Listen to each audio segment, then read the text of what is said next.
Dixo presenta Factor Kaiser con Max Kaiser. Dixo is back. Información trascendente con Max Kaiser. Factor de cambio. Factor Kaiser. La destrucción del Poder Judicial y sus consecuencias. No sueño con influir de ninguna manera en la secta con este episodio. Nada de lo que escribí aquí para este programa cambiará su intención de destruir al Poder Judicial. Su convicción no es técnica ni ideológica. Se confunden y confunden a otros quienes pretenden ubicar en el espectro antiguo de izquierdas y derechas la pretensión de destruir al Poder Judicial. Se trata de un burdo intento de concentrar el poder y quedarse sin límites ni contrapesos, nada más. No es ni siquiera una postura original del obradorato la intención de eliminar al Poder Judicial, que les pone límites y los obliga a ceñir su actuación a la Constitución y a las leyes. Este impulso autoritario se ha convertido en un auténtico cáncer en todas las democracias del mundo que caen en manos de populistas autoritarios. De Donald Trump en Estados Unidos a Vladimir Putin en Rusia, Jair Bolsonaro en Brasil, Víctor Orbán en Hungría, el acoso al Poder Judicial es casi un axioma. La trampa discursiva en todos esos países es muy parecida. Yo soy el representante verdadero del pueblo. Solo quiero su bienestar. Y los jueces me lo impiden porque trabajan para los malos, los que odian al pueblo. Nayib Bukele en El Salvador o Daniel Ortega en Nicaragua han concentrado sus ataques a esos jueces y magistrados que cuestionan sus decisiones. Lo mismo hizo Chávez en Venezuela, hasta que su orangután Maduro tuvo el poder suficiente para destruir desde la Constitución la autonomía y las funciones del Poder Judicial, que dejó de ser un estorbo en sus fines tiránicos. En Hungría, el gobierno populista y autoritario de Víctor Orbán ha nombrado a jueces leales al régimen en puestos clave y ha aprobado leyes que limitan los poderes del Tribunal Constitucional. En Polonia, el gobierno del partido Ley y Justicia aprobó una ley que otorga al gobierno el poder de nombrar a la mayoría de los miembros del Tribunal Constitucional. En Estados Unidos, durante el gobierno de Trump, este logró modificar por completo la mayoría en la Suprema Corte de ese país con el nombramiento de 3 ministros conservadores y leales que han destruido criterios jurisprudenciales que parecían parte estable del derecho norteamericano, que rápido además generaron enorme inestabilidad en todo el sistema gracias al nombramiento de 226 jueces federales a modo que logró en su mandato de un solo periodo. Así, es parte del manual del populista autoritario destruir al Poder Judicial. Y como se puede ver, nada tiene que ver con izquierdas o derechas, sino con el populismo autoritario. Por eso, nada de lo que escribí hoy aquí, ni lo que se pueda argumentar en distintos foros cambiará la convicción autoritaria de la secta obradorista. Pero es muy importante dejar testimonio del discurso tramposo y manipulador, de la naturaleza real de la reforma y de las consecuencias que va a tener. No es darse por vencido. Es tener la claridad de que este movimiento político que gobierna a México aborrece el diálogo, desprecia la crítica y no pretende discutir con nosotros ni con nadie su convicción autoritaria y antidemocrática de destruir a otro poder. Pero tiene que quedar testimonio. Baso este episodio en el análisis que hizo el Instituto de Investigaciones Jurídicas de la UNAM llamado Análisis Técnico de 20 iniciativas de reformas constitucionales y legales presentadas por el presidente de la República. Este documento trae descompuesto a López y a su secta porque no es una opinión de alguno de sus críticos que tan fácil desechan, sino un documento serio, completo, lapidario y difícil de atacar de la máxima casa de estudios del país, de la que surgieron varios de los miembros más destacados de la secta y donde el propio López tardó 16 años en concluir una licenciatura y que de pronto un día milagrosamente obtuvo un título. Tan enojado está que provocó uno de los comunicados más vergonzosos y cobardes que he visto en años, en el que la UNAM desconoce al instituto más importante de México en materia de análisis jurídico y expone a sus especialistas al ataque de la secta. No es solo bueno y útil el documento porque enojó al aspirante a tirano y a su secta, sino porque es integral, objetivo, técnico y muy valiente. Por eso lo vamos a utilizar para hacer este episodio, que voy a dividir en 3 temas. 1. Las trampas discursivas para atacar al Poder Judicial. 2. ¿Qué quieren cambiarle al Poder Judicial? Y 3. ¿Qué consecuencias tendrían estos cambios? Vamos a entrarle uno por uno. Acompáñenme. Tema número 1. Las trampas discursivas contra el Poder Judicial.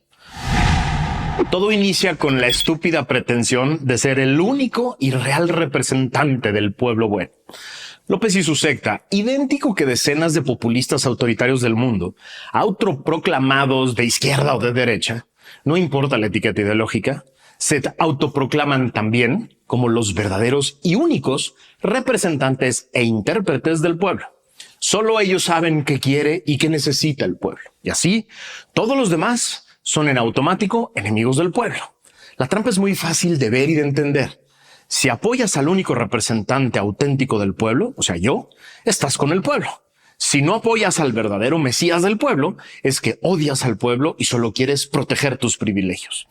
Con esta base discursiva, Trump y su secta hablan de la América real, que solo pueden ser quienes lo apoyan a él. Y por eso, cualquier juez o autoridad que lo limite o sancione en uno de sus varios juicios delictivos es parte de la mafia antiamericana que quiere impedir que defienda a los americanos de verdad. El paralelismo con el discurso de la secta obradorista con la secta trumpista es casi cómico, si no fuera trágico. En el centro del discurso del obradorato está la convicción religiosa de que López es el único que ama y defiende al pueblo. Las recientes elecciones de Estado, absolutamente antidemocráticas, ilegales, injustas e inequitativas, son para ellos la muestra tangible de que el pueblo le regaló al obradorato un cheque en blanco para destruir todo aquello que les estorbe, en especial al Poder Judicial, porque las limitaciones que éste le ha puesto al obradorato son para defender a quienes odian al pueblo. El paralelismo entre el trumpismo y el obradorato es patético.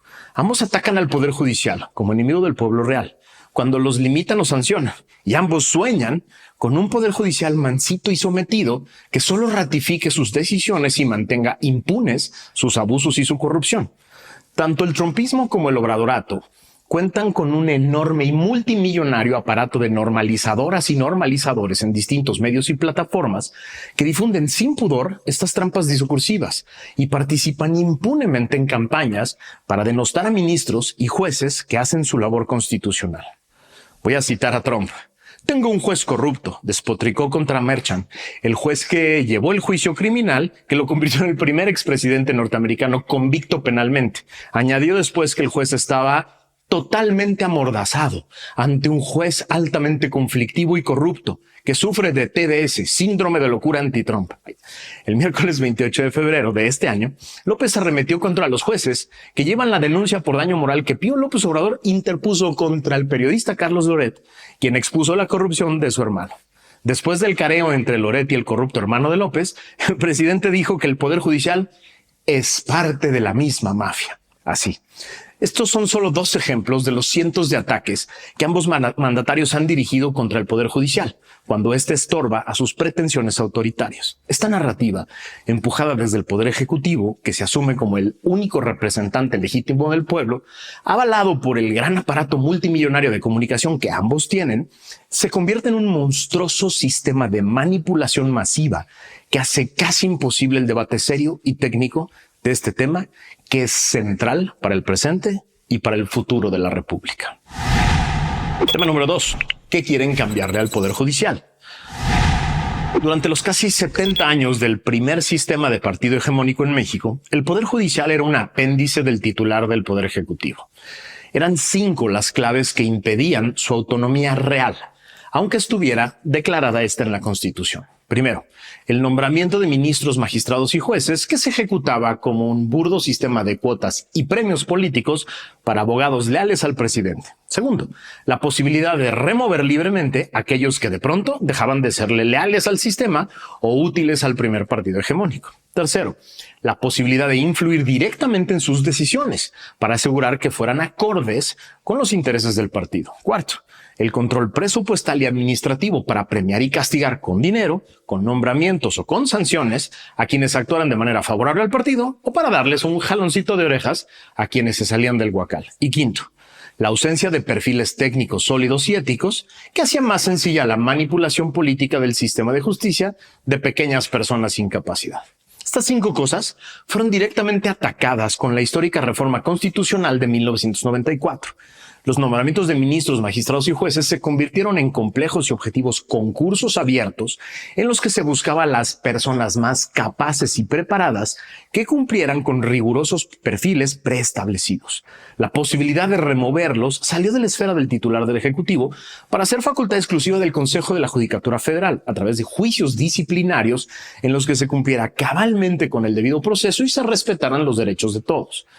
El control presupuestal, disciplinario y administrativo pasó también a manos del Consejo de la Judicatura Federal para evitar los chantajes, las presiones y las manipulaciones desde los otros dos poderes. Según el texto de César Astudillo en el documento del Instituto de Investigaciones Jurídicas de la UNAM, cito: la iniciativa propone cambios a distintos componentes del estatuto jurídico de la entera magistratura y judicatura constitucionales, es decir, al régimen de garantías que el ordenamiento les confiere para que puedan cumplir adecuadamente la función de salvaguarda del ordenamiento constitucional que tienen asignado. Sigo con la cita. En particular, la iniciativa propone cambios que alcanzan a estos componentes del estatuto. A, el número de integrantes del Pleno de la Corte. B, los requisitos de elegibilidad. C, las incompatibilidades. D, la duración del encargo. E, la renovación del mandato. F, el régimen de ausencias. G, la garantía de inamovilidad. H, la retribución económica. I, el régimen de responsabilidades. Y J, el valor del voto.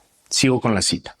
En el aspecto más notorio de la iniciativa se busca implantar el mecanismo de elección por sufragio popular de ministros de la Suprema Corte, magistraturas del Tribunal Electoral, magistraturas disciplinarias, magistraturas de circuito y judicaturas de distrito, cuyo paradigma solo se encuentra en perspectiva comparada en la votación para elegir a los magistrados constitucionales del Tribunal Constitucional Pluricultural y otros altos cargos judiciales en Bolivia, tras la aprobación de la Constitución del 2009. Solo Bolivia hace lo mismo. Sigo la cita.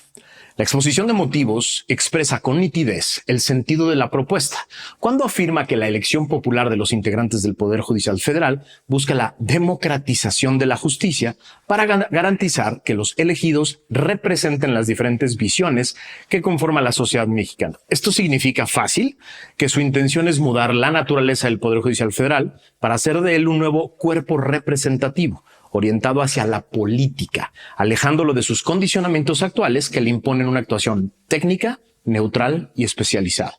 Es decir, el argumento que escucharás en los próximos días es que la corrupción que puede haber en el Poder Judicial, que sí la hay, se debe a que no representan al pueblo, a que no son electos por la inagotable sabiduría del pueblo y que por eso no tienen legitimidad, y que los sistemas transparentes, profesionales y objetivos de selección solo sirvieron para imponer a juzgadores que representan a los intereses antipueblo. Escucharás también que ese pueblo bueno entendía perfectamente todos los alcances de la propuesta antes de votar el 2 de junio y que al darle una gran mayoría al obradorato les dio permiso de destruir el Poder Judicial. Vas a escuchar también que ciertos jueces son muy corruptos. Te van a poner ejemplos particulares manipulados de jueces que ellos acusan de corruptos, como hizo hoy el presidente y su secretaria de Seguridad, para decir que todo el Poder Judicial está igual, porque no representan al pueblo. Lo que nunca vas a escuchar serán argumentos técnicos, sólidos y objetivos de cómo esta reforma pretende acabar con la tríada perversa de cánceres que invaden al Estado mexicano: el abuso de poder, la corrupción y la impunidad. Sobre eso, solo escucharás discursos genéricos y mentirosos, sin fundamento alguno. Advertidos estamos. Tema número 3. ¿Qué consecuencias tendrán estos cambios? El segundo sistema de partido hegemónico tiene la misma pretensión que el primero: que el Poder Judicial no sea un estorbo para la concentración y el abuso del poder y no sea un riesgo para su corrupción impune. Así de sencillo. Vuelvo a citar a César Astudillo. De aprobarse la iniciativa de reforma constitucional, el daño al Poder Judicial será mayúsculo, ya que implicará el cese inmediato de 1,665 ministros, magistrados y jueces, y generará un movimiento pendular del Poder Judicial de la Federación para que sus integrantes dejen la posición de independencia e imparcialidad que actualmente tienen garantizada y se adentren en el campo de la política. Sigo la cita. Los cambios al estatuto jurídico y a la mecánica de selección de sus integrantes buscan dejar a las personas juzgadoras a expensas del poder avasallante de la política, obligándolos a incursionar en el terreno electoral, lo que paulatinamente los irá deslizando a que se conduzcan políticamente y a qué valoran y resuelven las controversias constitucionales de por sí aderezadas de un gran contenido político mediante criterios de interés político. Sigo la cita. Cuando el Poder Judicial Federal deje de ser independiente, la ciudadanía quedará desprotegida porque la independencia judicial, más allá de concebirse como una garantía institucional o una prerrogativa personal de sus integrantes, constituye un derecho esencial de las personas a contar con jueces que, sin injerencias ni condicionamientos externos o internos, y bajo una posición de estricta neutralidad, impartan justicia. Cierro la cita. Así, la definición sobre la naturaleza y los límites de las funciones de todo tipo de servidor público será resuelta con criterios políticos y no jurídicos, en detrimento de los derechos de todo gobernado. Las sentencias sobre juicios criminales dejarán a un lado la justicia para atender a criterios políticos. Las sentencias civiles sobre contratos y relaciones entre particulares favorecerán a quienes estén más cerca del poder. Así de fácil. La justicia dejará de ser ciega para prostituirse al mejor postor. Las palancas y las charolas regresarán para ser más poderosas que las sentencias. Si eres muy joven para saber qué es una palanca o qué es una charola, pregúntale a tu abuela o a tu padre. Ellos te van a explicar.